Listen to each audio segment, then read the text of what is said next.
guys, welcome back to my channel. This is Tejaswini. This week is gonna be really exciting because I'm gonna be sharing series of mango recipes because why not? It's summer, it's mango season and everybody loves it. Today we're gonna be doing this easy instant mango pickle which also takes just 10 minutes to prepare. So without any further delay, let's get started. In a bowl, I'm taking 2 raw mangoes cut into small pieces. 1 teaspoon of salt. To that I'm adding 2 teaspoons of chili powder. You don't even need pickle powder for this recipe. Now I'm adding 1 teaspoon of powdered jaggery. Let's mix this all together.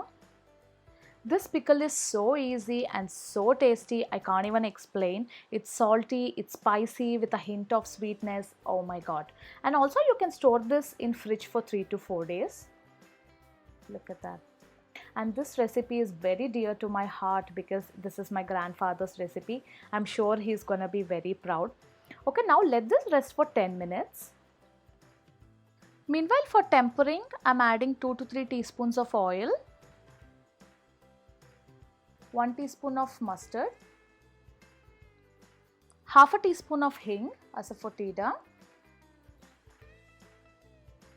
Let it splutter. Oof, the umami. Hing is a superhero, I'll tell you. And now this is done. Let's check on the mango and its spices. Wow, look at that. Because the salt leaves a little bit of water, it has become so juicy. Let's add the tempering now and mix it really well. And it's done. I told you guys it's easy, also so tasty and can be consumed immediately. Please share the pictures with us on Instagram if you try it, and do not forget to like, share, subscribe and hit that bell icon. Thank you so much, and I'll be joining you guys in my next video.